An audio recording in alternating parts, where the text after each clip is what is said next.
कि आज जिस पृथ्वी पे हम रह रहे हैं और यह पृथ्वी नवग्रहों से विभूषित होने के कारण जिसके केंद्र में सूर्य विद्यमान है, इन सब की अवस्था का हम गणना करें तो जिसे हम ब्रह्मवर्ष कहते हैं कि ब्रह्मा जी ने वर्तमान की जो सृष्टि बनाई उसे कितने वर्ष हो गए हैं।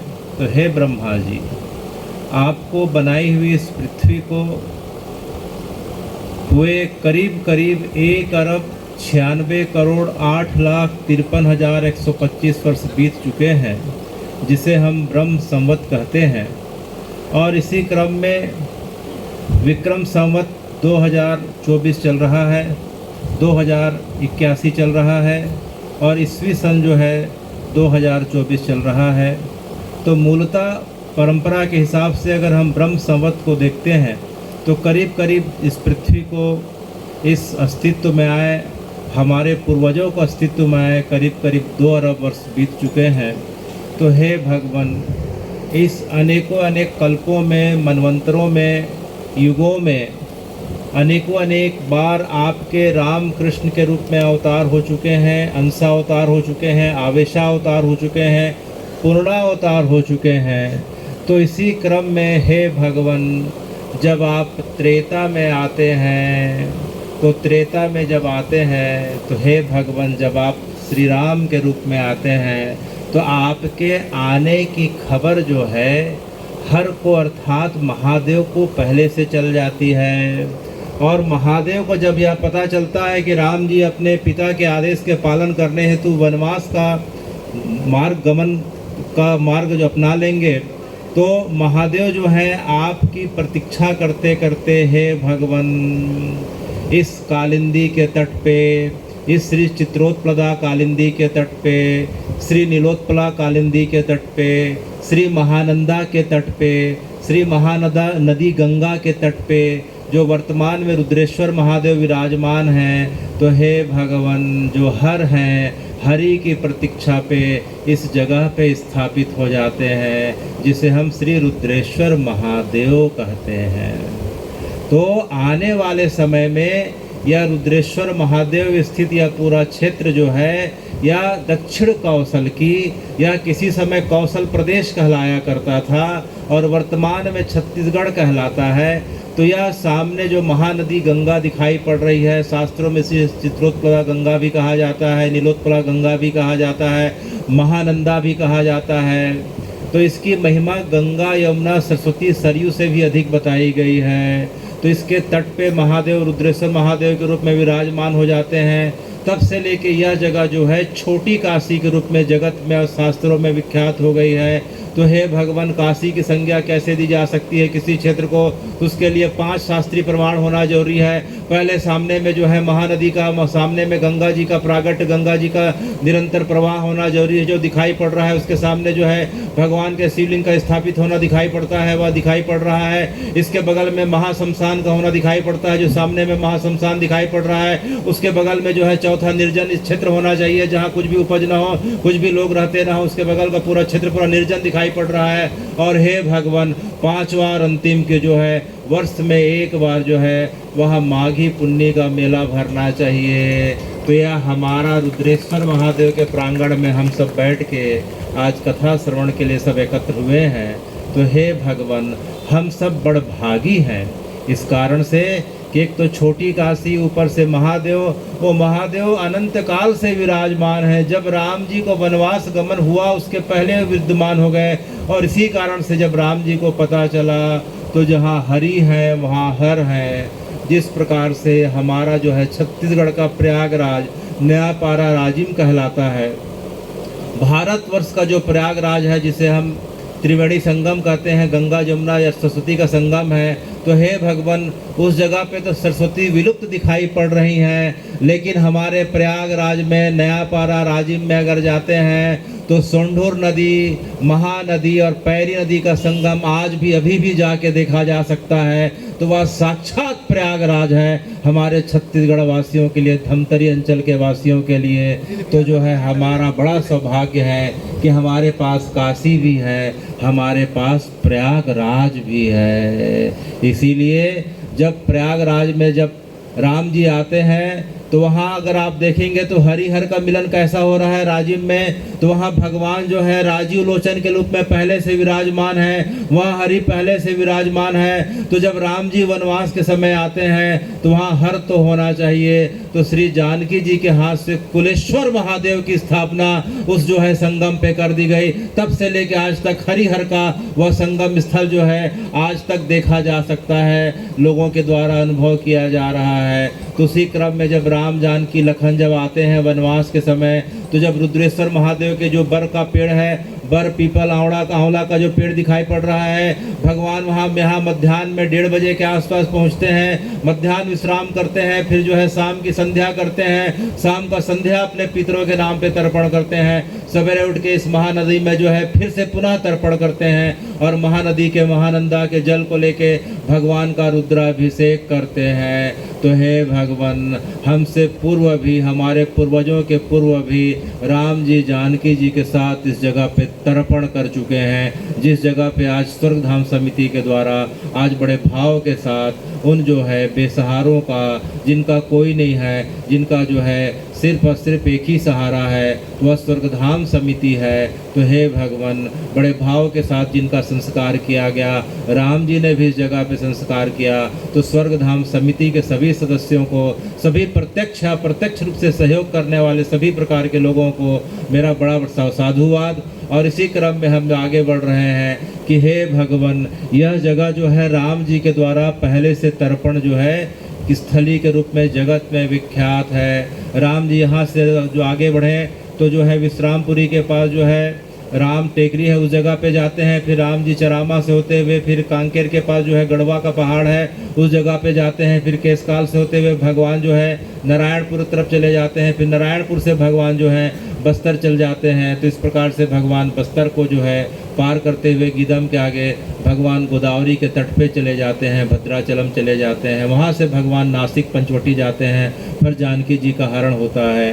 तो हे भगवान, हम इस प्रकार से देखते हैं कि यह जगह छोटी काशी भी है और हरि और हर का मिलन की बड़ी अद्भुत जगह देखी जा रही है कि हाँ, हर अर्थात महादेव तो राम जी के आने के पहले से विद्यमान हो गए और हरि अर्थात राम जी आने के बाद जो है तर्पण कार्य करने के पश्चात आपका रुद्राभिषेक करते हैं। तो ऐसी जगह पे तर्पण करना, ऐसी जगह पे भगवान का दर्शन करना और ऐसी जगह पे कथा सुनना हे भगवान परम कल्याणकारी माना गया है, स्वयं के लिए भी और हमारे पितरों के लिए भी। तो यह जगह जो है कोई साधारण जगह दिखाई नहीं पड़ रही है, अनंत काल की महिमा से युक्त जो है अत्यंत पवित्र जगह, फलदायी जगह है, जिसे हम जो है रुद्रेश्वर महादेव के प्रांगण के रूप में आज बैठ के कथा का श्रवण कर रहे हैं। तो हे भगवान, मृत्यु किसे कहते हैं? जीवन का अंतिम सत्य मृत्यु को कहा गया है। जब इस शरीर के इस जन्म का प्रारब्ध सुख और दुख के रूप में पूरा हो जाता है तो इस शरीर के अंदर मन और आत्मा जो रहती है उस शरीर को तत्काल छोड़ के चले जाती है, जिसे विज्ञान की भाषा में हम मृत्यु का होना कहते हैं। तो मृत्यु अटल है, मृत्यु निश्चित है।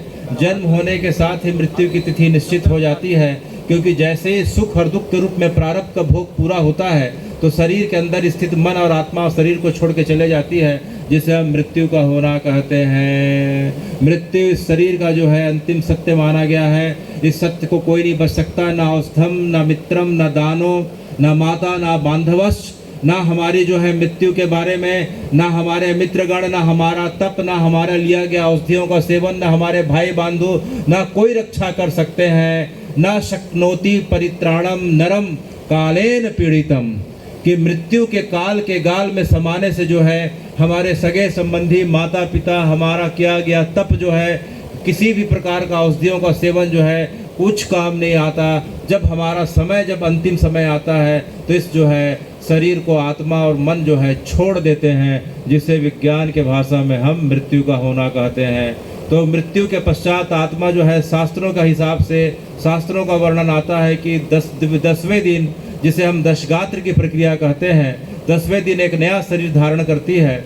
आत्मा जो है एक नया शरीर धारण करती है, जिसे हम जो है अधिकाय शरीर या यातना शरीर कहते हैं। उसके पश्चात 13वें दिन वह आत्मा जो है पूरे स्वाद को ग्रहण करके, पूरे भोजन को ग्रहण करके तृप्त होने के पश्चात वह आत्मा करीब करीब जो है 10,33,000 किलोमीटर की दूरी पे पृथ्वी से जो यमलोक की दूरी है, जहाँ पितरलोक की दूरी है, उस दूरी को तय करती है और 348 दिनों में तय करके पहुंचती है। इसके पश्चात जो है आत्मा जो है यमलोक पहुंचती है। हमने पिछले 2 सत्रों में यहाँ जो है सुना था कि अपने अपने कर्मों के हिसाब से जो है आत्मा का इस प्रकार से वर्णन आता है। तो अच्छे कर्म करने के पश्चात जो है स्वर्ग के सुख का अनुभव करती है, बुरे कर्मों का फल दुख के रूप में, नरक के दुख के रूप में पाती है, और स्वर्ग और नरक में जो है छाया सुख और दुख का अनुभव करने के पश्चात वह आत्मा पुनः जो है नया शरीर पृथ्वी लोक में, मृत्यु लोक में आने के बाद धारण करती है, और अपने कर्मों के अनुरूप जो है, जो ऊपर में स्वर्ग और नरक में छाया सुख और दुख का उसे अनुभव होता है, और जब शरीर रूप में आती है तो उसे जो है पुनः जो है अपने प्रारब्धों के अनुसार से सुख और दुख का अनुभव होता है। इस प्रकार से यह जीवन क्रम चलते रहता है। तो हे भगवान, जिस प्रकार से आप लीला कौतुकी हैं, जब आपके मन में जो है एक से अनेक होने की इच्छा होती है, एको हम भविष्यामी की जब आपके अंदर धारणा आती है, तो आप जिस जगत की रचना करते हैं, सृष्टि की रचना करते हैं, उसी क्रम में मनुष्यों को बनाते हैं, 84 लाख योनियों का आप निर्माण करते हैं। इसी क्रम में आप जो है अपनी इच्छा के अनुरूप और कर्मों के अनुरूप जो है आत्माओं को विभिन्न शरीरों में, विभिन्न योनियों में भेजते हैं, और उसका जब कार्य पूरा हो जाता है तो उसे आप जो है अपने विभिन्न लोकों में बुला लेते हैं। तो हे भगवान, पृथ्वी के अलावा और कितने कितने लोक हैं। पृथ्वी को जो है हम भूलोक कहते हैं, उसके ऊपर में जो है भुआ अर्थात जो है पितरलोक है, यमलोक है, उसके पश्चात स्वर्ग लोक है, उसके ऊपर में महालोक है, फिर जन लोक है, फिर तप लोक है, इसके पश्चात ब्रह्मा जी का सत्य लोक है, इसके पश्चात श्री हरि का वैकुंठ है। उसके नीचे में अगर हम जाके देखें तो अतल, वितल, सुतल, महातल, तलातल, रसातल और आखिरी में पाताल आता है। तो जो है आत्मा जो है अपने अपने कार्यों के अनुरूप, किए गए कार्यों के अनुरूप जो है पृथ्वी के अलावा अनेक लोकों में जो है भ्रमण करते रहती है। उसी क्रम में पितर लोक आते हैं, उसी क्रम में पितर लोक आते हैं कि जिन आत्माओं का शरीर रूप में पाप और पुण्य का जो भाग है बराबर का रहता है, अर्थात वे ना तो नरक की या स्वर्ग का सुख का आनंद ले सकते हैं या ऊपर के स्वर्ग लोक को जा सकते हैं, वे बीच के जो पितर लोक में निवास करते हैं। तो पितर लोक शास्त्रों के अनुसार से वेटिंग स्टेशन कहा गया है, पितर लोक प्रतीक्षालय कहा गया है, कि जिस जगह पर रह के हमारे पितर जो है अपनी संतानों से, अपने वंशवालों से या उम्मीद करते हैं कि उनके द्वारा दिए गए जो है कुछ कार्यों के कारण जो है उनका ऊपर के लोकों में, महालोक में, जनलोक में, तपलोक में, सत्यलोक में, इसके पश्चात श्रीहरि के वैकुंठ में, साकेत में, गोलोक में इस प्रकार से गमन हो जाएगा, इस प्रकार से उन्नति हो जाएगी। तो जब साल में प्रत्येक वर्ष जब अश्विनी का महीना आता है, आश्विन मास आता है, आज आश्विन मास की अमावस्या का दिन है, तो साल में प्रत्येक वर्ष जब आश्विन मास का जब समय आता है, इन 16 दिनों का समय आता है, वह भादो मास की पूर्णिमा से प्रारंभ हो जाता है और आश्विन मास के पूरा कृष्ण पक्ष, आज कृष्ण पक्ष का अंतिम दिवस है, जिसे अमावस्या का दिन है, जिसे हम सर्वपित्र अमावस्या के दिन के नाम से जानते हैं। तो आज 16वें दिन तक जो है पितर लोक से भगवान स्वयं अहरमा के रूप में प्रत्येक घर के पितरों को प्रत्येक उनके निश्चित गंतव्य स्थान पे अर्थात उनके उनके घरों पे पहुंचा देते हैं। तो भगवान इतने कृपालु हैं कि हम अपने पितरों के पास नहीं जा पाए तो कोई बात नहीं, इन 16 दिनों के लिए भगवान खुद अहरमा के रूप में आते हैं और सब पितरों को हमारे घर में जो है छोड़ के चले जाते हैं। पितर जो है हमारे घर के आंगन में, पेड़ में, वृक्ष में, आसपास के घरों में, तालाब के किनारे इस प्रकार से निवास करते हैं। चूँकि पितरों का शरीर वायु रूप से रहता है, सूक्ष्म शरीर रहता है, पितरों का शरीर सूक्ष्म रूप से रहता है, वायु रूप से रहता है, तो उन्हें जो है सूक्ष्म जो है चीज़ें उन्हें ग्राह्य होती है। जिस प्रकार से हमारा शरीर जो है दृश्यमान है, हमारा जो शरीर जिसे फिजिकल बॉडी कहते हैं वह आँखों से देखने वाली वस्तु है। तो जो चीज़ें आँखें से दिखाई देती है उसे आँखों से दिखने वाली चीज़ें भोजन के रूप में पसंद आती है।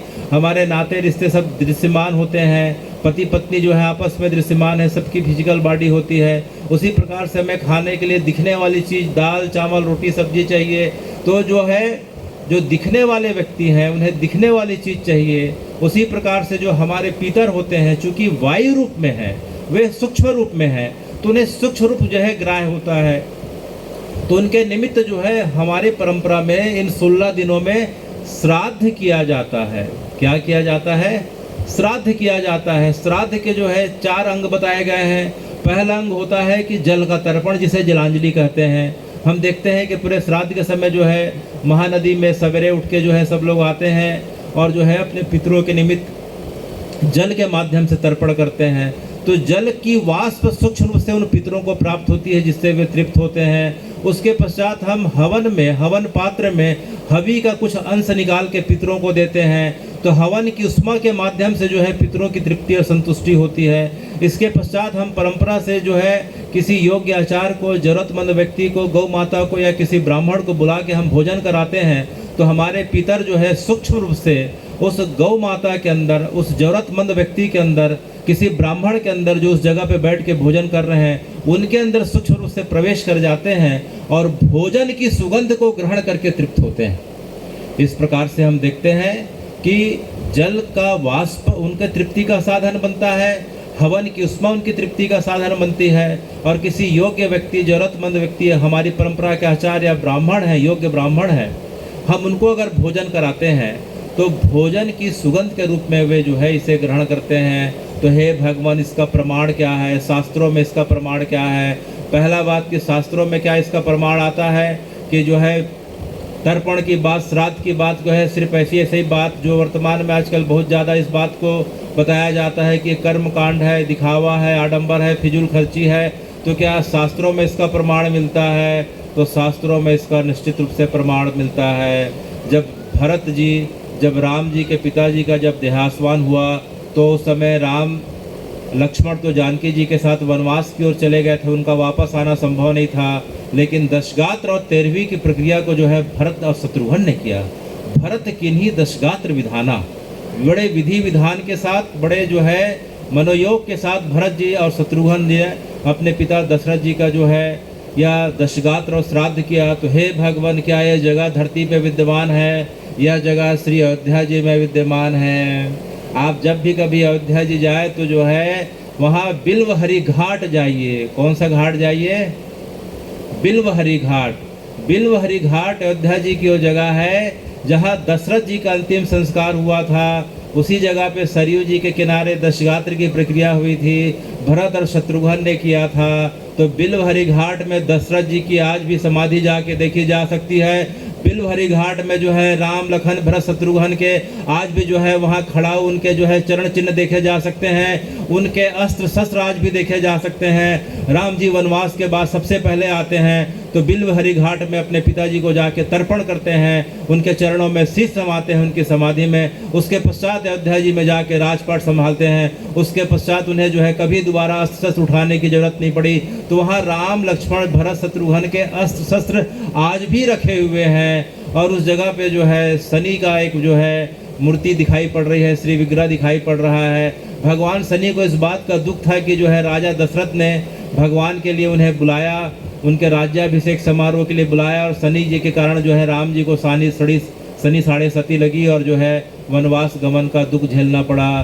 तब से शनि जी उस जगह पे विद्यमान है और उनका जो है आशीर्वचन है कि जिसके ऊपर शनि की कितनी भी प्रतिकूलता लगी हो वो बिल्वहरी घाट में आके एक बार जो है भगवान के श्री चरणों का दर्शन कर ले और शनि जी को जो है एक बार देख लेता है तो जो है उनके जो है शनि का जो प्रकोप है वह तत्काल दूर हो जाता है। तो भरत शत्रुघ्न जी ने भी अपने पिता का जो है बिल्वहरी घाट में जो है अंतिम संस्कार किया। इसके पश्चात राम जी को जब पता चला तो राम जी जो है प्रत्येक वर्ष जब तक 11 वर्ष 11 महीने 11 दिन तक जब तक चित्रकूट में निवास करे तो जो है राम जी ने चित्रकूट में एक जगह दिखाई पड़ रही है जिसे राघव घाट कहते हैं। चित्रकूट में तो अनेक घाट है भगवान, लेकिन राघव घाट की महिमा ऐसी है कि जहाँ राम जी ने खुद अपने पिता के निमित्त 11 वर्षों तक जो है तर्पण किया, श्राद्ध का कार्य किया। इसके पश्चात राम जी ने गया जी में जाके श्राद्ध किया, राम जी ने तीर्थ गुरु पुष्कर में जाके श्राद्ध किया, राम जी ने क्षिप्रा नदी के किनारे महाकाल में जाके श्राद्ध किया, राम जी ने त्रिवेणी संगम पे श्राद्ध किया, राम जी ने हरिद्वार के जो है ब्रह्मांड घाट में जाके श्राद्ध किया। तो जब राम जी जब श्राद्ध कर सकते हैं, तो ये बताइए कि हम सब राम कृष्ण की परंपरा को मानते हैं कि नहीं मानते हैं? अगर मानते हैं तो हमें श्राद्ध का कार्य बड़ी श्रद्धा के साथ करना चाहिए, क्योंकि श्राद्ध का अर्थ होता है कि श्रद्धा और समर्पण के अनुसार पितरों के निमित्त किए गए कार्य को श्राद्ध कहते हैं। पितृणा श्रद्धया विधिना क्रियते इत कर्म श्राद्धम, कि श्रद्धा और समर्पण के अनुसार अपने पितरों के निमित्त किए गए कार्य को हम श्राद्ध की संज्ञा देते हैं।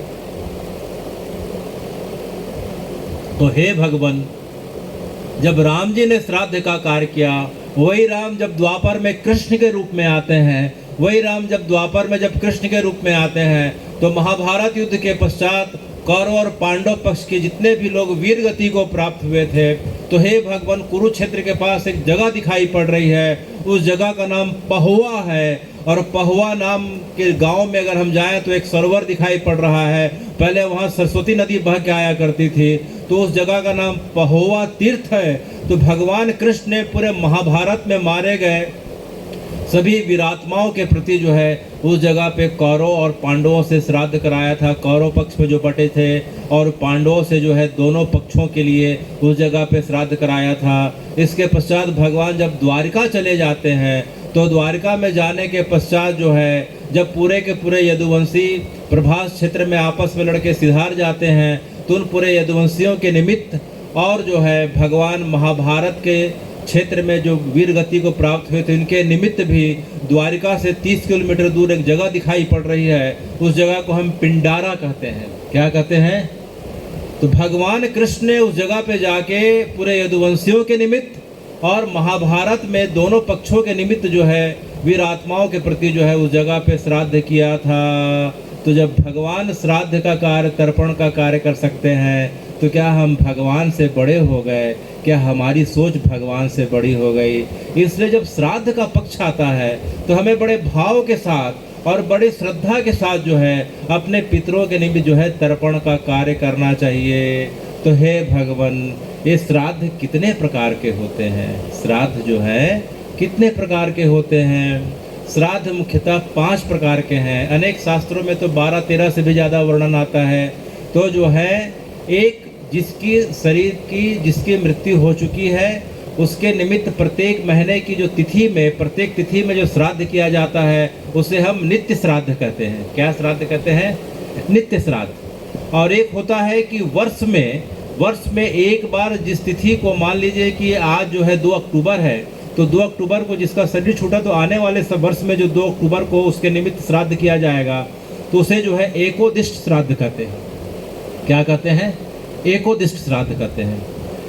और उसके पश्चात जब पार्वण का पर्व आता है, जब पितर का समय आता है, जब पितृपक्ष का समय आता है, तो इन 16 दिनों में जिस तिथि को उसका शरीर छूटा रहता है, तो इन 16 दिनों में जिस तिथि को श्राद्ध किया जाता है, तो इसे हम जो है पार्वण श्राद्ध कहते हैं। पार्वण श्राद्ध कहते हैं। पार्वण श्राद्ध की महिमा ऐसी है कि कोई भी व्यक्ति किसी के लिए भी श्राद्ध कर सकता है। हम अपने माता पिता के लिए, दादा दादी के लिए, नाना नानी के लिए, चाचा चाची के लिए, बुआ फूफा मौसी मौसा के लिए तो श्राद्ध करते ही करते हैं।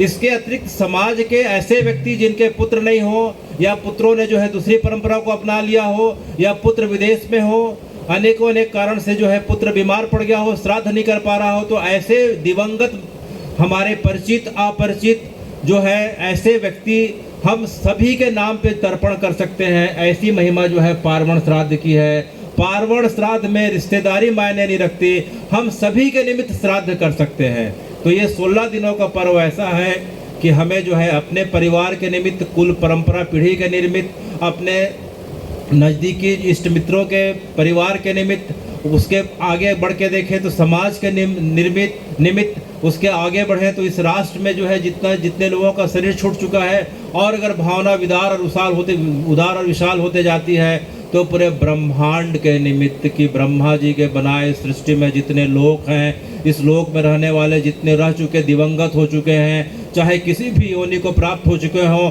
चाहे जलचर, थलचर, नभचर, उभयचर, किसी भी प्रकार के योनि में हो, जिनका शरीर छूट गया हो या शरीर छूटने के पश्चात वे किसी भी योनि को प्राप्त हो गए हो, उनके निमित्त में जल देता हूँ, ये जल उन्हें प्राप्त हो। तो हे भगवान, हमारा छोटा सा दिया हुआ जल उन्हें अनेकों अनेक रूपों में प्राप्त हो जाता है। इसे हम पार्वण श्राद्ध की महिमा के रूप में जानते हैं। वह कैसे प्राप्त होता है? जिस प्रकार से आप भारत में है, आपके कोई रिश्तेदार कोई अमेरिका में रहता है, कोई इंग्लैंड में रहता है, कोई अरब में रहता है, कोई जापान में रहता है, तो आप उसे यहाँ रुपया में अगर पैसा भेजते हैं तो अमेरिका में रहने वालों को वही रुपया डॉलर में मिलेगा, यूरोप में रहने वालों को यूरो में मिलेगा, जापान में रहने वाले को वहाँ की मुद्रा येन में मिलेगा, और अरब में रहने वाले को वहाँ की मुद्रा दिनार में वही रुपया मिलेगा। तो उसी प्रकार से हम जो जल देते हैं, जो भोजन अर्पित करते हैं, हवन में जो हवि डालते हैं, तो वह जो है अगर हमारे पिता अगर देवलोक में चले गए हैं तो उसे सोमपान के रूप में, अमृत के रूप में वह मिलता है। अगर मनुष्य योनि में है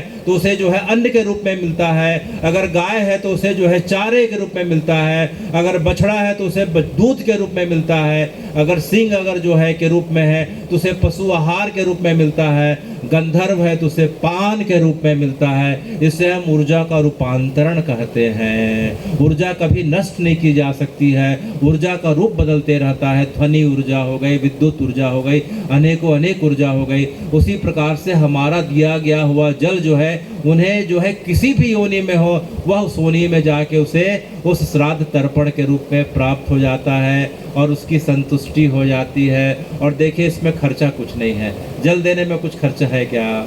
जो हम भोजन निकालते हैं उन्हीं के निमित्त निकाल के बस भावना कर ले तो उन्हें मिल गया, तो इसमें कुछ खर्च है क्या? तो भावना होनी चाहिए, इसमें खर्च की कोई बात नहीं है। समर्पण होना चाहिए, श्रद्धा होना चाहिए। तो श्रद्धा और समर्पण के अनुसार, श्रद्धा और सामर्थ्य के अनुसार पितरों के निमित्त कार्य को, किए गए कार्य को हम क्या कहते हैं? श्राद्ध कहते हैं। तो हे भगवान, किसी के पास अगर जो है ब्राह्मण को भोजन कराने योग सामर्थ्य नहीं है, रिश्तेदारों को भोजन खिलाने योग सामर्थ्य नहीं है, तो क्या व्यक्ति श्राद्ध का अधिकारी नहीं हो सकता? इस बात को जो है, इसी पॉइंट को उठा के बहुत सारे लोग हमारी परंपरा को कर्म कांड है, फिजूल खर्ची है, आडंबर है करके बार बार हमें जो है हमारी परंपरा को उपहास उड़ाते हैं। तो शास्त्रों का यह वचन है कि जिसके घर में अगर जो है सामर्थ्य नहीं है कि किसी को अगर भोजन करा सके, रिश्तेदारों से लेके किसी ज़रूरतमंद व्यक्ति को, तो शास्त्रों की आज्ञा है वह गौ माता के सामने जाए और गौ माता को साग भाजी तरकारी अर्पण करते हुए 3 परिक्रमा कर ले और अपने पितरों को याद कर ले, तो उसका जो है तर्पण स्वीकार हो जाता है। हे भगवान, कोई रेगिस्तान में है, वहाँ गौ माता नहीं है, वहाँ जल की व्यवस्था नहीं है, तो फिर कोई व्यक्ति क्या करे? उसमें सामर्थ्य नहीं है तो क्या करे? तो शास्त्र कहते हैं अगर कोई व्यक्ति के पास गौ माता को खिलाने के लिए साग की व्यवस्था नहीं, घास की व्यवस्था नहीं, गौ माता भी नहीं और उसके पास कुछ भी नहीं, फिर भी भगवान इतने कृपालु हैं कि एक बार पूरब की तरफ जो है मुंह करके देवताओं से निवेदन करें कि हे भगवान, आपकी कृपा के कारण जो है मेरा शरीर मिला, आपकी कृपा के कारण मैं पृथ्वी जल अग्नि वायु आकाश का सेवन करता हूँ, और दक्षिण की तरफ मुंह करके अपने पितरों को याद करता हुआ, अपने पितरों को, पिताजी को, दादा परदादा, नाना परनाना, इस प्रकार सबको याद करता हुआ कहे कि जो है हे मेरे पितरों, आपकी कृपा प्रसाद के कारण मुझे यह शरीर, मानव शरीर प्राप्त हुआ है। मेरे शरीर में मेरे 7 पीढ़ियों का अंश विद्यमान है। किसी कारण से जो है मेरे पास सामर्थ्य का वर्तमान में अभाव है, लेकिन मैं मानसिक रूप से आपको जो है जल प्रदान कर रहा हूँ, मानसिक रूप से मैं भोजन प्रदान कर रहा हूँ। तो इस प्रकार से मानसिक रूप से कोई व्यक्ति दोनों भुजाओं को उठा के दक्षिण की तरफ में मुंह करके अपने पितरों से प्रार्थना करता है, तो भगवान स्वयं अहरमा के रूप में श्री हरि स्वयं जो है उसके संकल्प को स्वीकार कर लेते हैं और उसका पितर का कार्य जो है पूरा हो जाता है। तो शास्त्रों में कहीं भी इस बात की जो है बात कही नहीं गई है कि आपके पास ऐसा हो तो करना चाहिए। शास्त्र तो न्यूनतम से न्यूनतम अवस्था पे भी केवल यह कार्य करना चाहिए, संकल्प करके करें, मानसिक संकल्प करके करें, लेकिन पितरों के निमित्त जो है हमारी भावना बनी रहे, ऐसा शास्त्र हमें आदेश प्रदान करते हैं। इसलिए कुछ भी हो जाए, हमें जो है पितरों के निमित्त जो है इस श्राद्ध कार्य को, इस 16 दिनों के कार्य को कभी नहीं छोड़ना चाहिए। और अगर यह कोई व्यक्ति अगर बीमार पड़ जाए, कोई व्यक्ति अगर इस प्रकार से जो है सैया पे आ जाए, हाथ पैर नहीं चल रहे हैं, तो वह व्यक्ति जो है श्राद्ध का अधिकारी हो सकता है क्या? निश्चित रूप से हो सकता है। उसके निमित्त जो है, उसके निमित्त उसका पुत्र जो है उसके हाथ को पकड़ के संकल्प को करके जल का तर्पण करे, तो भी उसके जल के तर्पण को भगवान स्वीकार कर लेते हैं। अगर कोई व्यक्ति कोमा में चला गया है, उसको वेंटिलेटर पे है, उसका कोई कोई जो है उसका कॉन्शियसनेस, उसकी चैतन्यता पूरी तरीके से लुप्त हो चुकी है, तो क्या ऐसा व्यक्ति भी श्राद्ध कर सकता है? ऐसा व्यक्ति भी उसके नाम से पुत्र संकल्प करके उस व्यक्ति के निमित्त और पितरों को याद करते हुए भी अगर तर्पण करता है तो उसके तर्पण को भगवान स्वीकार कर लेते हैं। तो कहने का मतलब यह हुआ कि श्राद्ध जो है श्रद्धा का विषय है। श्राद्ध जो है श्रद्धा का विषय है, सामर्थ्य का विषय नहीं है। जितना सामर्थ्य उतना करें, अगर नहीं है तो मानसिक रूप से भगवान को तर्पण करें, लेकिन तर्पण करने का प्रयास करना चाहिए। तो हम अभी पार्वण श्राद्ध के बारे में सुन रहे थे। पार्वण श्राद्ध की महिमा ऐसी है कि पार्वण श्राद्ध को कोई भी व्यक्ति कर सकता है। क्या महिलाएं भी श्राद्ध कर सकती हैं? श्राद्ध का क्रम क्या है? श्राद्ध का क्रम क्या है? श्राद्ध का क्रम जो है, श्राद्ध के क्रम में अगर देखा जाए तो सबसे पहले बड़ा पुत्र करे, बड़ा पुत्र नहीं तो उसके बाद का पुत्र करे, अगर पुत्र नहीं है तो पुत्र का पुत्र था जो है पोता करे, पोता नहीं तो पर पोता करे, अगर वह भी नहीं है तो शास्त्र कहते हैं कि लड़की का लड़का करे अर्थात जो है नाती करे, अगर वह भी नहीं है तो फिर शास्त्र कहते हैं कि पत्नी करे, फिर वो भी नहीं है तो भाई करे, फिर भाई नहीं है तो भाई का लड़का भतीजा करे, आखिर में जो है कोई नहीं है तो इस प्रकार से जो है हमारे सगे संबंधी करें, सगोत्र करें, पिंड वाले करें। अगर कोई नहीं है तो समाज का कोई वरिष्ठ नागरिक करे, अगर कोई नहीं है तो समाज में जो अच्छे आचरण वाला कोई ब्राह्मण हो या कोई सद आचरण वाला व्यक्ति हो। तो पुरानी परंपरा में कहा जाता था जिसका कोई नहीं है, जिसका कोई भी वंश परंपरा से नहीं है, तो उसका जो है तर्पण राजा करता था। राजा सभी चारों वर्णों का स्वामी माना गया है। राजा नगर का जो है, राजा राज्य का स्वामी है, इसलिए राजा को तर्पण करने का आखिरी का अधिकार दिया गया है। अगर हमारे भाई बंधु नहीं है तो कोई बात नहीं, राजा कर सकता है। राजा के बंदे जो है योग्य व्यक्ति, उदार व्यक्ति, सचरित्र व्यक्ति जो है तर्पण का कार्य कर सकता है। लेकिन कार्य होना चाहिए, कार्य बंद नहीं होना चाहिए, कार्य होना चाहिए। तो जो है हम पार्वण श्राद्ध के बारे में सुन रहे थे। इसके पश्चात जो है तीसरे क्रम का श्राद्ध है नांदी मुख श्राद्ध। कौन सा श्राद्ध? जब भी हमारे घर में माँ जी, जब भी हमारे घर में मंगल उत्सव का समय आता है, जब भी जन्म उत्सव का समय है, गृह प्रवेश है, मांगलिक कार्य किए जाते हैं, तो उस समय भी पितरों को याद करके तर्पण किया जाता है, जिसे हम नांदी मुख श्राद्ध कहते हैं। जिस प्रकार से कृष्ण का भगवान का जन्म हुआ तो हम सुनते हैं कि नंद के घर आनंद भयो, तो सबसे पहले नंद बाबा ने नांदी मुख श्राद्ध किया, सबसे पहले नांदी मुख श्राद्ध किया। तो उत्सव के समय किए जाने वाले श्राद्ध को हम नांदी मुख श्राद्ध कहते हैं। इसके पश्चात जो है तीर्थ आदि यात्रा में अगर हम जाते हैं तो उस समय भी जो है सबसे पहला नियम रहता है कि भगवान के दर्शन के पहले हम पितरों को तर्पण करें। तो उस समय जो है यात्रार्थ श्राद्ध की संज्ञा दी गई है। कई बार विशिष्ट कामनाओं की पूर्ति हेतु जो है श्राद्ध किया जाता है, उसे जो है काम्यार्थ श्राद्ध कहा जाता है। तो श्राद्ध के अनेकों अनेक प्रकार है। तो हे भगवान, इन 16 दिनों के अलावा शास्त्रों की आज्ञा है कि वर्ष में 96 दिन श्राद्ध किए जा सकते हैं। कितने दिन? नित्य श्राद्ध के अलावा 96 दिन और ऐसे पड़ते हैं कि हम श्राद्ध कर सकते हैं। जैसे जो 12 वर्ष में जो 12 अमावस्या पड़ती है उसमें श्राद्ध किया जा सकता है। 12 संक्रांति पड़ती है उसमें श्राद्ध किया जा सकता है। चारों युगों की जो प्रथम तिथि जो पड़ती है, सतयुग, त्रेता, द्वापर, कलयुग की जो प्रथम उत्पत्ति की तिथि है उस दिन श्राद्ध किया जा सकता है। 14 मनुओं की मनवंतर की जो प्रथम तिथि है उस दिन श्राद्ध किया जा सकता है। तो इस प्रकार से 16 जो है हम देखते हैं कि पितर पक्ष के समय श्राद्ध किया जा सकता है। तो जो है कुल मिला के नित्य श्राद्ध के अलावा 96 बार श्राद्ध करने का शास्त्रों की आज्ञा है। और 96 बार भी नहीं कर पाए तो हे भगवान, इस पितर जो है महोत्सव के रूप में जो है हमें इस मनाने के अवसर को चूकना नहीं चाहिए। और 15 दिन भी नहीं कर पाए तो आखिरी दिन जो अमावस्या है, आज का दिन अमावस्या का दिन है। आज के दिन हमारे पितरों का विदाई का दिन रहता है। आज हमसे पितर विदा लेते हैं, क्योंकि अगर हम टाइम लाइन देखें, टाइम कैलकुलेशन करें तो हमारा जो 1 वर्ष है, हमारा जो 1 वर्ष होता है वह पितरों का 1 दिन होता है। जैसे पृथ्वी का 12 वर्ष बृहस्पति का 1 दिन के बराबर होता है। इसलिए 12 वर्ष में जो बृहस्पति जब सूर्य में आता है तो महाकुंभ होता है। इस बार प्रयागराज में महाकुंभ होने वाला है। तो जो ग्रह सूर्य के चारों ओर चक्कर, एक चक्र पूरा लगा लेते हैं तो जितना समय रहता है उसे 1 वर्ष कहते हैं। तो पृथ्वी 1 वर्ष में चक्कर लगाती है। तो हमारा 1 वर्ष अर्थात 365 दिन पितरों का 1 दिन होता है। तो इन 1 दिनों में पितर जो है मात्र 1 घंटा के लिए मृत्यु लोक में हमारे घर आते हैं। मात्र कितने घंटा के लिए आते हैं? तो ये हमारे जो 15 दिन जो है, 15 दिन पितरों का 1 घंटा है। तो 1 दिन कितने मिनट के बराबर? 4 मिनट के बराबर।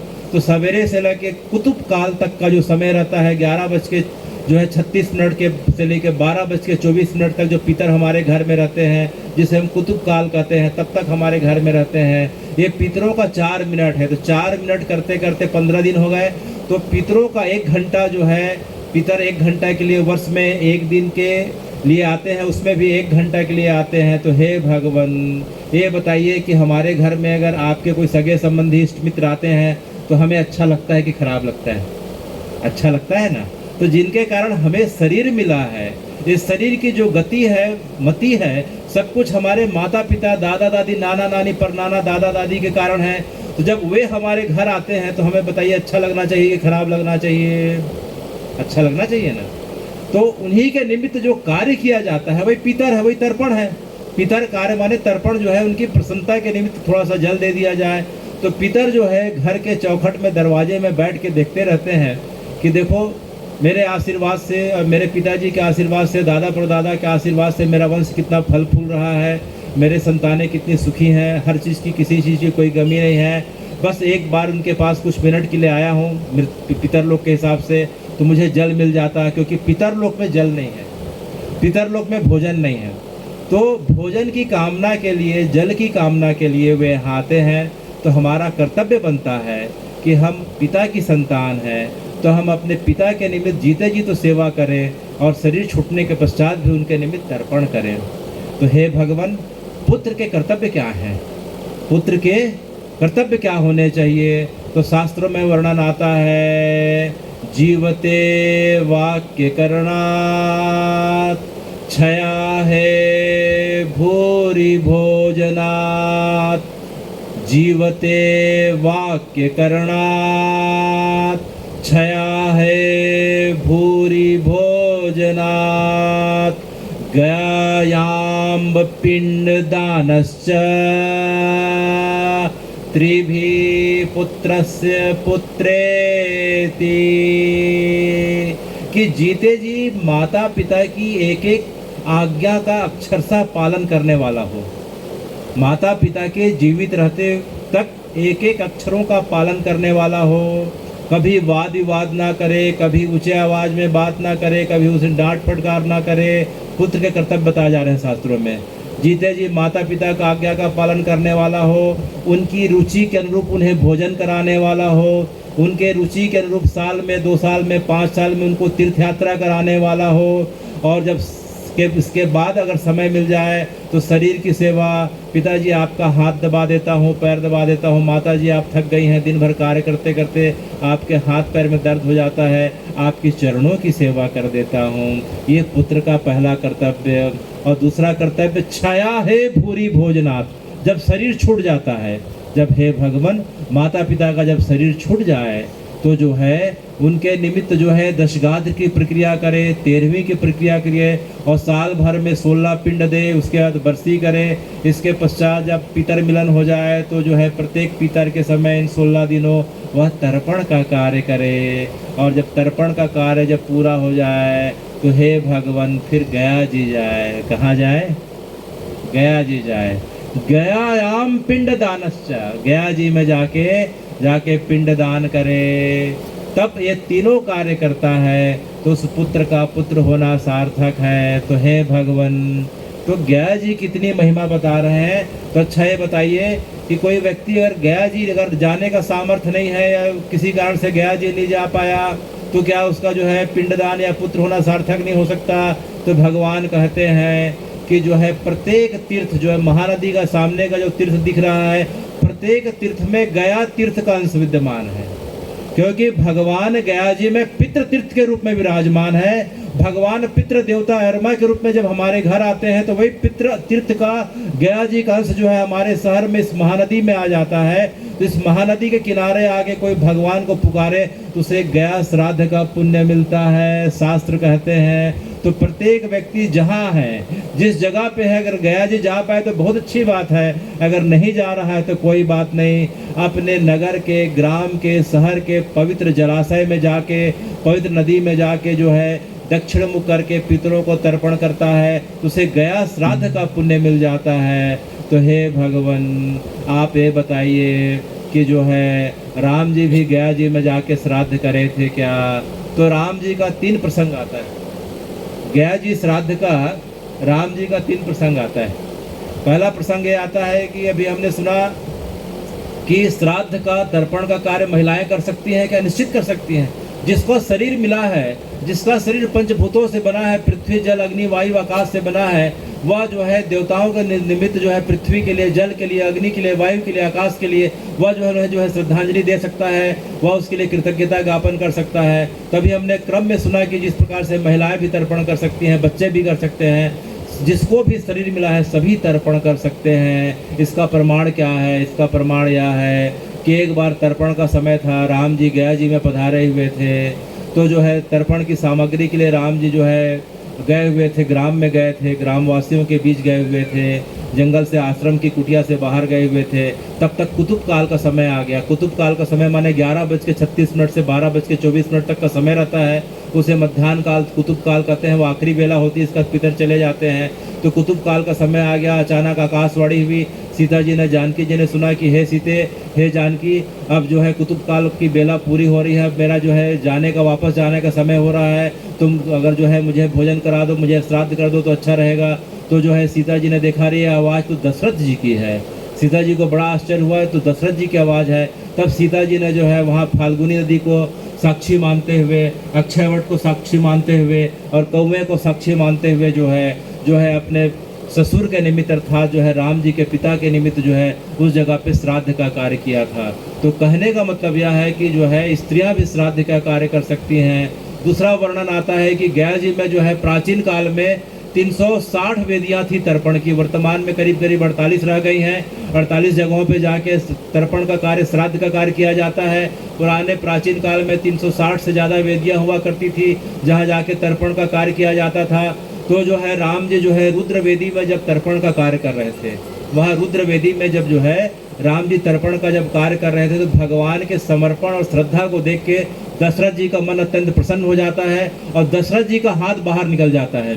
दशरथ जी का हाथ बाहर निकल जाता है। दशरथ जी बड़े भाव से कहते हैं कि हे राम, जो है पिंड जो है मुझे दे दो या पिंड दान मुझे कर दो। तो राम जी के लिए बड़े धर्म संकट की स्थिति हो जाती है, क्योंकि शास्त्रों की आज्ञा है कि पिंड दान को तो वेदी में करना चाहिए, पिंड वेदी में करना चाहिए। पिताजी का हाथ है। तब उन्होंने आखिरी में सोचा कि शास्त्र जो निर्णय करें, तो शास्त्रों का निर्णय यह है कि पिंड दान की प्रक्रिया जो है वेदी में करना चाहिए। तो राम जी ने पिताजी से मानसिक रूप से क्षमा याचना करते हुए जो है पिंड दान वेदी में किया, रुद्र वेदी में किया। यह देख के दशरथ जी प्रकट हो जाते हैं और उन्हें अनेकों अनेक आशीर्वाद देते हैं कि राम, तुम जो है साक्षात धर्म के प्रतिरूप हो, क्योंकि तुमने जो है मेरे सामने पिता का भाव न रखते हुए एक जो है मर्यादा, धर्म की मर्यादा को रखी और पिंड दान का कार्य तुमने जो है वेदी में किया। तो इस काल से जो है तुम धर्म के स्वरूप माने जाओगे। दिग दिगंतर तक, जन्म जन्मांतर तक, कल्प कल्पांतर तक, जब तक पृथ्वी रहेगी तब तक हे राम जो है तुम्हारे नाम का यश का गान होता रहेगा। रामो विग्रहवान धर्मा साधु सत्य पराक्रमा राजा विश्वस्य लोकस्य देवानाम युवासवा। कि हे राम जी, आप तो साक्षात धर्म के स्वरूप हैं। आपने अपने जीवन में जो भी आचरण किया वह धर्म अनुरूप किया। एक भी आचरण को आपने धर्म के जो है प्रतिकूल जाके नहीं किया। इसलिए रामो विग्रहवान धर्मा। अच्छा, तो हे भगवान, किसी पुत्र का कर्तव्य हमने सुना और किसी के मन में मान लीजिए कि जो है गया श्राद्ध करने की इच्छा हो तो उसे क्या करना चाहिए, तो उसे क्या करना चाहिए। तो सबसे पहले अपने घर में जो है, घर में क्षौर कर्म करके जो है सबसे पहले अपने पितरों का आह्वान करे। कहाँ आह्वान करे? सबसे पहले अपने घर में पितरों का आह्वान करे कि हे मेरे पिताजी, दिवंगत माता जी, दादा दादी, नाना पर नाना नानी, सभी मेरे इस प्रकार से संकल्प के कारण जो है आप इस जगह पे प्रकट हुई। तो सबसे पहले जो है घर में जो है पितृ तर्पण करे। उसके पश्चात वह व्यक्ति फिर प्रयागराज जाए। कहाँ जाए?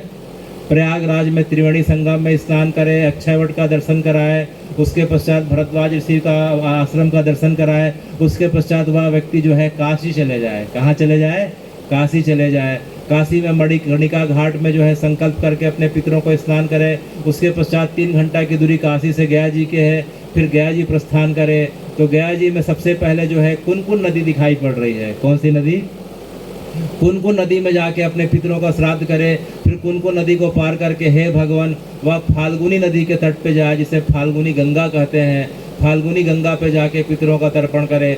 फाल्गुनी गंगा से आने के पश्चात जो है विष्णुपदी पे आए, और विष्णुपदी पे जहाँ भगवान के चरण कमल विराजते हैं उस जगह पे आके जो है तर्पण करे। इसके पश्चात अक्षयवट में तर्पण करे। और जिसके परिवार में जिनकी जो है अचानक जो है दुर्मरण की स्थिति हुई हो, कि किसी परिवार में जो है करंट के लगने से, जहर के खाने से, गोली के लगने से, एक्सीडेंट के कारण जिनकी मृत्यु हो चुकी हो, तो उनके लिए जो है गया जी से कुछ दूरी पे आगे एक प्रेतशिला नाम की जगह पे है, करीब करीब 300-400 सीढ़ी के ऊपर चढ़ के जाना पड़ता है। उस जगह पे जिनके घर में दुर्मरण की स्थिति हो उस जगह पे जाके तर्पण करे।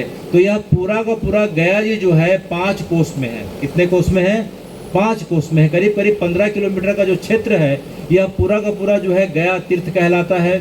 और इस तीर्थ का एक एक कण जो है, एक एक कण में जिस प्रकार से काशी में जो है विश्वेश्वर भगवान विद्यमान है, उसी प्रकार से गया जी में भगवान एक एक कण में गया में जो है पितृ तीर्थ देवता के रूप में विराजमान है।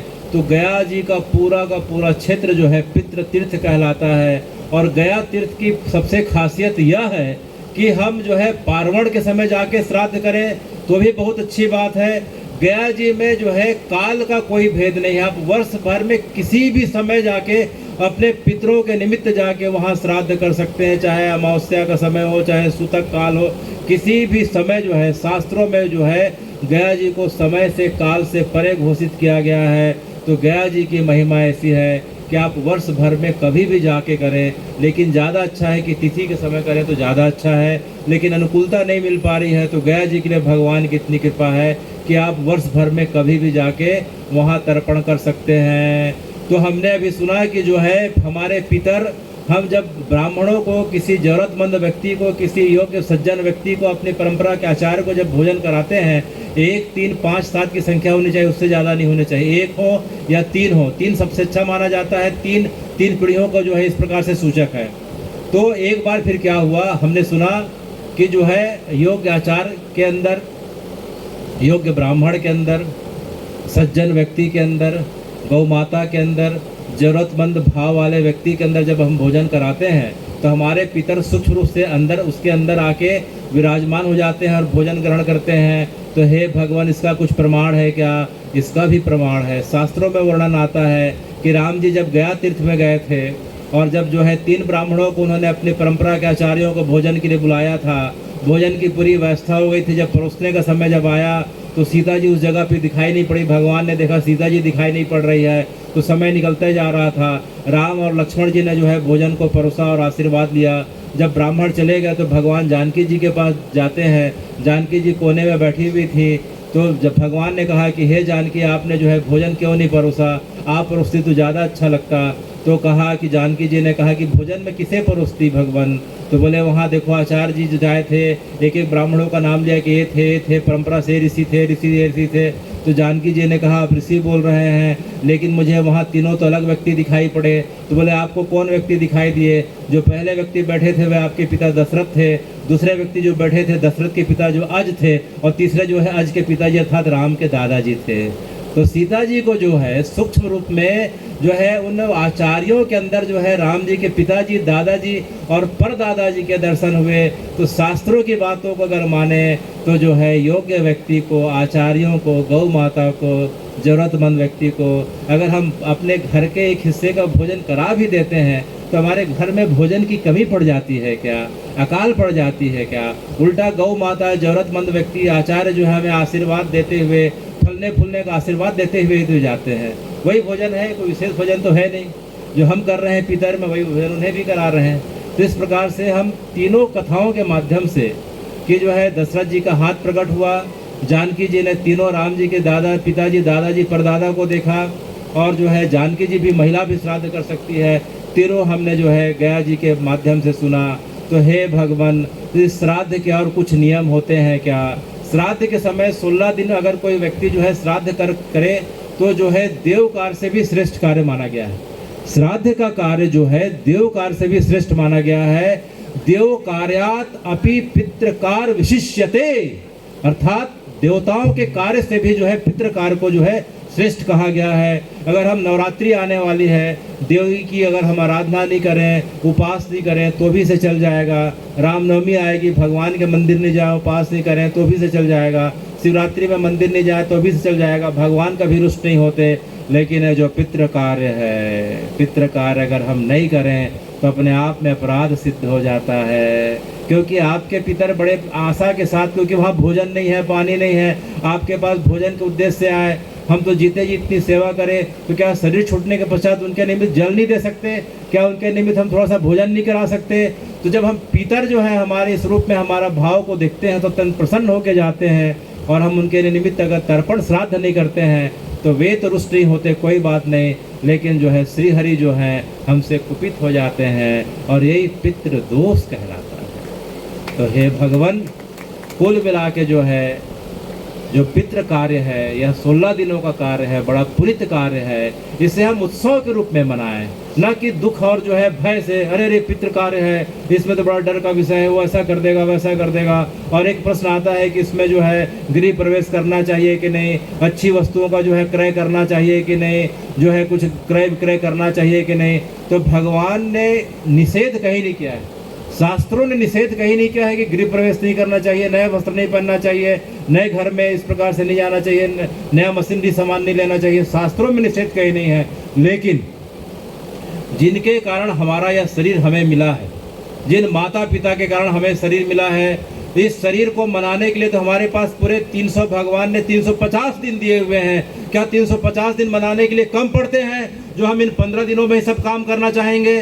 तो शास्त्रों की आज्ञा है कि किया अगर अनिवार्य है तो किया जा सकता है, करने में कोई पाप नहीं लगेगा, करने में किसी प्रकार का कोई कष्ट नहीं है। लेकिन जो है अगर हम यही करने लग जाए तो हम जो है पितरों को इस प्रकार से, अपने माता पिता को याद करते नहीं हैं तो उन्हें और हम जो है स्मृति भुला देंगे। इसी कारण से शास्त्र इन 15 दिनों में इन पितृ कार्यों को करने का विशेष आग्रह करते हैं, जोर देते हैं। बाकी के लिए तो हमारे पास 350 दिन पड़े हुए हैं, हम जितना करें, जन्मदिन मनाएं, वार्षिक वो मनाएं, अपना वर्षगांठ मनाएं, ये मनाएं वो मनाएं, उसके लिए तो हमारा पड़ा हुआ है। लेकिन पितृ कार्य करना चाहिए, क्योंकि जिसके कारण से हमें शरीर मिला है उसे हमें भूलना नहीं चाहिए। तो ये पितरों को याद करने का, उनके प्रति कृतज्ञता ज्ञापन करने का उत्सव है, जिसे हम पितृ महोत्सव के रूप में भी मना सकते हैं। तो हे भगवान, इस जो है पितृ कारण में, इस जो है पितृ कार्य में, जिसे हम श्राद्ध का पर्व कहते हैं, जो है एक विशेष बात देखने को यह मिलती है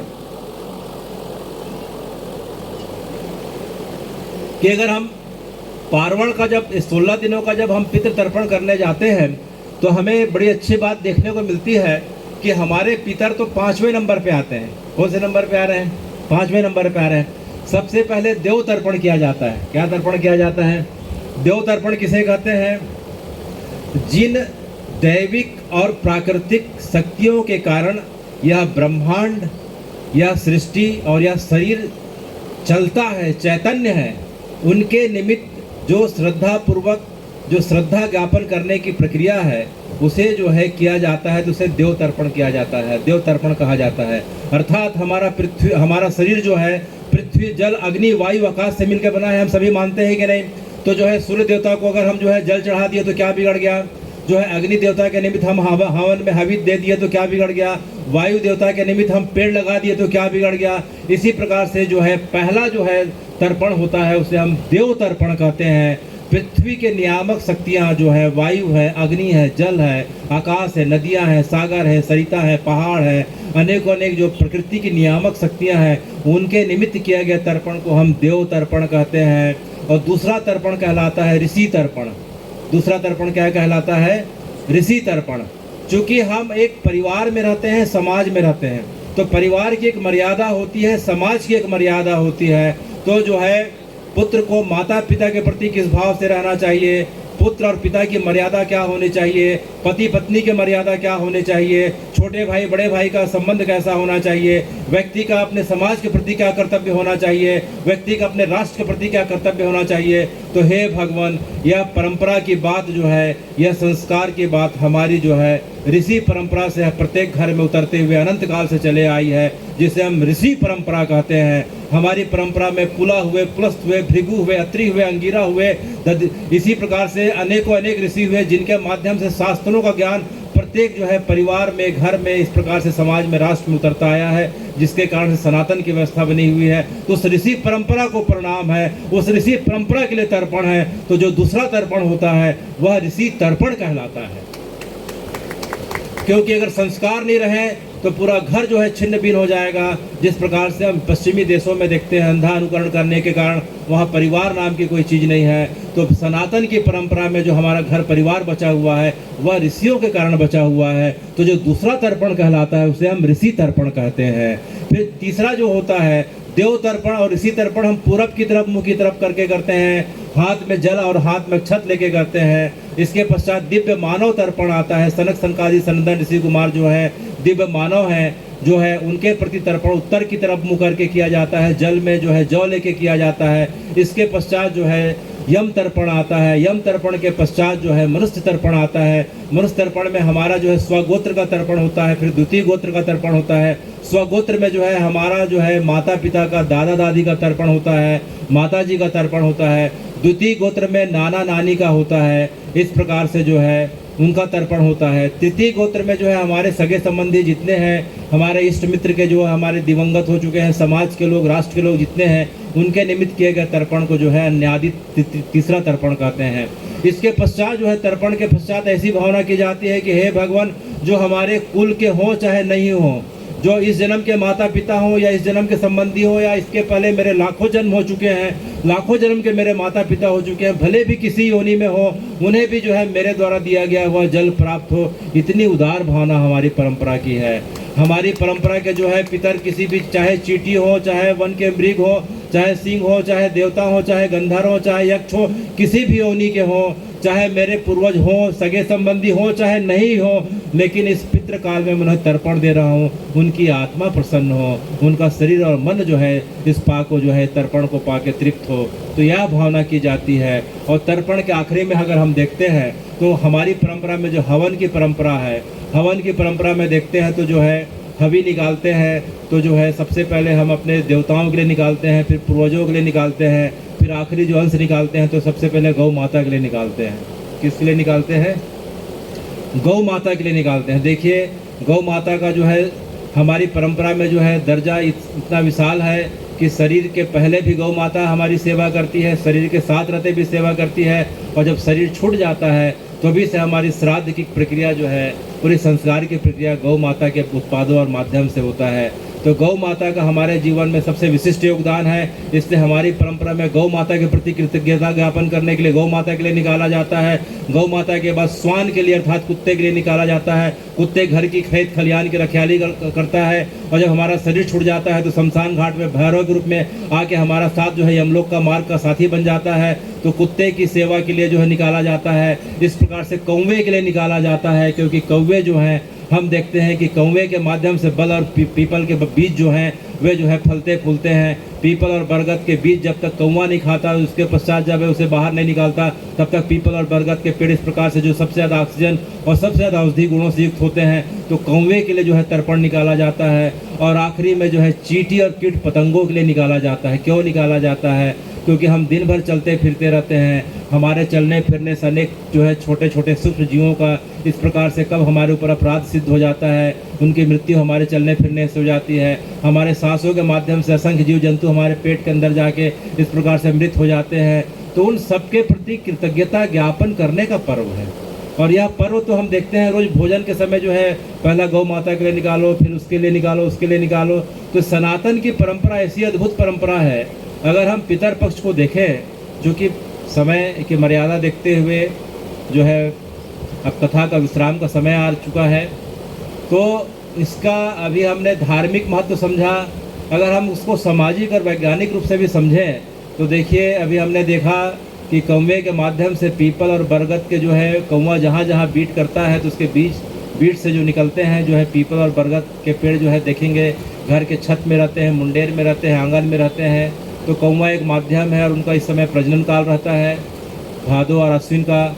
और दूसरा अगर हम देखें कि एक जल तर्पण के माध्यम से हम पूरे ब्रह्मांड से, ब्रह्मा जी की सृष्टि से लेके जितने असंख्य सूक्ष्म जीव जंतु से लेके हम सभी अपने सगे संबंधियों से लेकर जो सगे संबंधी नहीं है सभी के लिए जो है हम भावना करते हैं। तो मात्र एक अंजुलि जल से हम पूरे ब्रह्मांड से जो है एक बार में कनेक्ट हो जाते हैं। कितनी अच्छी बात है। और जो है हम किसी को जल देते हैं, भोजन कराते हैं, तो उससे हमारा क्या बिगड़ जाता है। एक बार किसी को भोजन करा दिए, साल भर तो ऐसा अवसर मिलता नहीं है।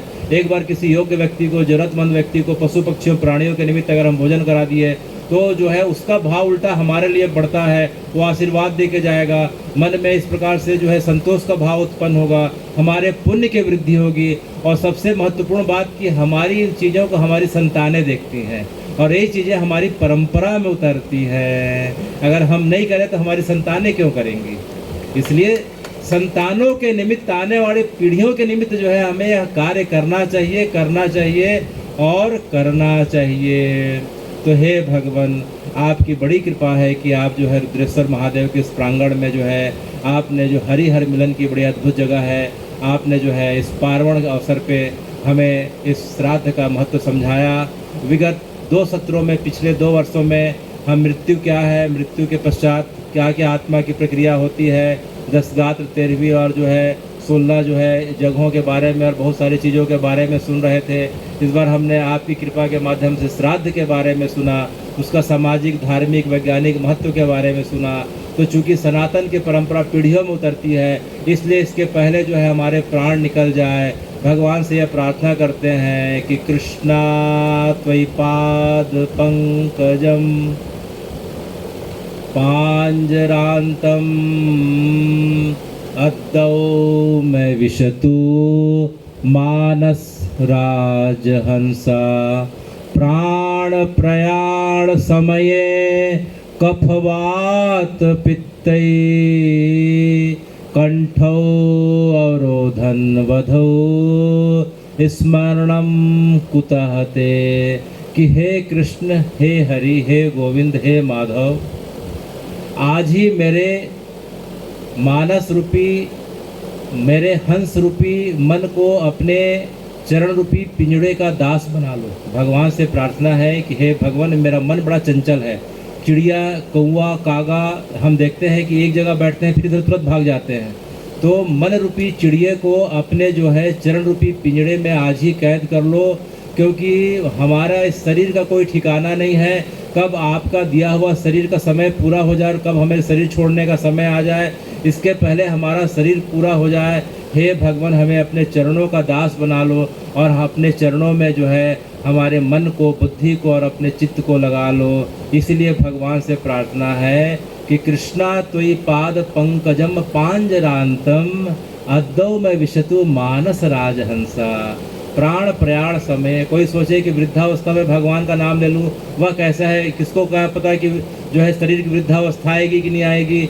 देहो अस्मिन यथा देहे कौमार्यनम तथा जरा तथा देहांतर प्राप्ति धीर पुरुष नम होती। गीता जी का जो है 2 अध्याय का जो है 13वां श्लोक कहता है कि जो है देह की 3 अवस्था है, बालक अवस्था, युवा अवस्था, वृद्धावस्था। कोई बालक अवस्था में शांत हो गया, कोई युवा अवस्था में, कोई वृद्धावस्था में। सबकी वृद्धावस्था है, जरूरी नहीं है। इसलिए आज ही अभी भगवान जो है हमारे उपस्थित, हम जितने वरिष्ठ जन, सभी जितने नागरिक गण बैठे हैं, आज ही हम सबका मन और चित्त और जो है चेतना को भगवान अपने चरणों में लगा लें और अपने नाम की शरणागति प्रदान करें। नाम की शरणागति के बाद धाम की शरणागति और आखिरी में परम धाम वैकुंठ की शरणागति को प्रदान करें। और देखिए अंत में जो है अभी हम पितर तर्पण जो करते हैं, उससे पितरों का तर्पण होता है। उससे क्या होता है, पितरों का तर्पण होता है, शरीर और मन पुष्ट होता है, लेकिन उनकी उन्नति नहीं होती, आगे के लोकों में नहीं जा पाते हैं। तो आगे के लोक में जाने के लिए हमारा अगला कार्य क्या होना चाहिए, उनके निमित्त हम भगवान का नाम लें और भजन करें। तो जब भी हम तर्पण का कार्य करें, पितरों को जो है ओम नमो भगवते वासुदेवाय बड़ा पसंद आता है, तो हम उनके निमित्त भगवान का नाम लें, चाहे ओम नमो भगवते वासुदेवाय बोले या सीताराम सीताराम बोले, हे हरे कृष्ण बोले, जो भी बोलना है बोले। लेकिन उनके आगे के लोगों के गमन हेतु सत्यलोक, महालोक, जनलोक, तपलोक, उसके बाद परम पदी विष्णु लोक में जाने के लिए हमें क्या करना चाहिए? भगवान का भजन करना चाहिए, नाम लेना चाहिए। तो कथा के अंत में जो है हम सब जितने विद्यमान हैं, स्वर्गधाम सेवाधाम समिति के जो अध्यक्ष श्री अशोक पवार जी हैं, जिनके माध्यम से यह सुंदर कार्य हो रहा है, पुनीत कार्य हो रहा है। और बड़ी अच्छी खबर उन्होंने बताई कि 2 दिन पूर्व जो है महाराष्ट्र सरकार द्वारा गौ माता को जो है पशु से हटा के जो है गौ माता का, राज्य की गौ माता का दर्जा दे दिया गया है। इसके लिए जो है महाराष्ट्र सरकार को हम बहुत धन्यवाद देते हैं। और हम सभी जो है अपेक्षा करते हैं कि हम तो इस घोषणा के समर्थन में हैं ही, और अति शीघ्र जो है हमारी छत्तीसगढ़ की सरकार भी जो है गौ माता को वही दर्जा दे जो उन सरकार के माध्यम से दिया गया है। क्योंकि जब तक गौ माता को पशु के रूप में देखा जाएगा तब तक राष्ट्र का कल्याण और विकास नहीं हो सकता है। जब तक जो है गौ माता के रूप में इस प्रकार से दर्जा नहीं दिया जा सकता। क्योंकि हम राम जी की भी अगर बात करें तो राम जी के जो उत्पत्ति का हेतु अगर देखते हैं तो गौ माता है। वह कैसे? क्योंकि राम जी को जो है हमारे सिहावा क्षेत्र के जो है श्रृंगी ऋषि जाते हैं तो पुत्र कामेष्टि यज्ञ कराते हैं, और यज्ञ से जो है खीर निकलती है, और खीर किससे बनती है? खीर गौ माता के दूध से बनती है। तो राम जी का भी प्रागट का हेतु जो है गौ माता है, और कृष्ण का नाम ही गोपाल है। जन्म भी जो है लेते हैं तो गोकुल आ जाते हैं, उठाते तो भी हैं तो गोवर्धन को उठाते हैं। तो भगवान का पूरा जीवन तो गाय की सेवा में लगा। भगवान खुद गोपाल के रूप में जो है प्रतिष्ठित हुए। इसी कारण से गाय के दूध को पी के बिना शस्त्र को उठाए हुए जो है पूरे महाभारत के युद्ध में जो है पूरे 18 दिनों के युद्ध को जो है भगवान ने एक तरफा कर दिया। यह सिर्फ गौ माता की सेवा कर गौ माता के दूध का परिणाम था। इसलिए हम जो है अपने छत्तीसगढ़ शासन से भी निवेदन करते हैं और हम सब मांग करते हैं कि जो है इस प्रकार से गौ माता को वही दर्जा दिया जाए। वह सनातन की जो अनंत काल की मांग है कि गौ माता पशु ना होके वह जो है राष्ट्रीय माता होनी चाहिए। तो हे भगवान, मैं अशोक भैया को बड़ा साधुवाद देता हूँ कि उन्होंने इतना अच्छा आयोजन किया। उनके सेक्रेटरी सी एवं भैया को सिर्फ इस प्रकार से जो है उनके प्रति साधुवाद है। आप सब जितने उपस्थित लोग हैं, जो है राजमानस सेवा समिति के जितने सदस्य हैं, उनको साधुवाद है। छाबड़ा भैया, इन्होंने इतनी अच्छी कविता के माध्यम से हमारे मन को जो है मृत्यु के बारे में विशेष बातें बताई। और माधव भैया से लेके जो है श्री सीताराम सर जी जो है, यादव जी हैं, जितने भी लोग हैं, माता जी है, जिनको मैं पहचान पा रहा हूँ या किसी कारण से नाम नहीं ले पा रहा हूँ, आज आप सबको जो है इस पितृपक्ष के उपलक्ष्य में बहुत बहुत साधुवाद। और आपसे इसी अपेक्षा के साथ कि जो है बिना डरे, बिना भय के और बिना लोगों के बहकावे में आए कि आडंबर है, कर्मकांड है, दिखावा है, आप सब जो है पितरों के प्रति कृतज्ञता ज्ञापन करने का पर्व है। यह ज्ञापन करने का पर्व है। अगर हम देखते हैं तो ईसाइयों की परंपरा में थैंक्स गिविंग का पर्व होता है दिसंबर में। वह भी कृतज्ञता ज्ञापन करते हैं कि हे भगवान, हे प्रभु, आपने साल भर मुझे अच्छा स्वस्थ रखा, शरीर दिया, सब कुछ दिया, तो आपको धन्यवाद। उनकी परंपरा में थैंक्स गिविंग है। और दूसरी परंपरा में ईद उल फितर आता है। फितर शब्द पितर से बना है, तो वे भी जो है अपने परंपरा में अपने पितरों का सम्मान करते हैं। तो सभी परंपरा में पितरों के प्रति कृतज्ञता ज्ञापन करने का पर्व मनाया जाता है।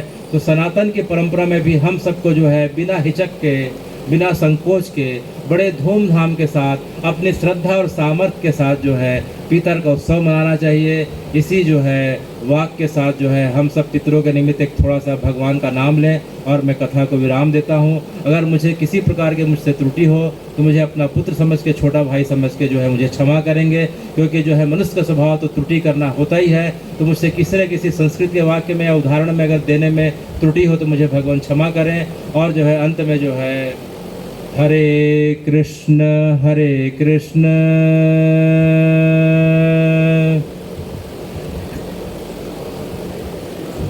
कृष्ण कृष्ण हरे हरे,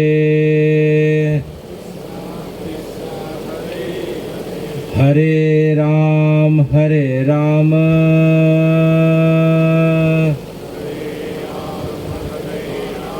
राम राम हरे हरे,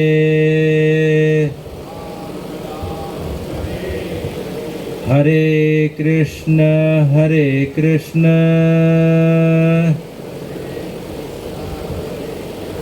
कृष्ण कृष्ण हरे हरे, हरे राम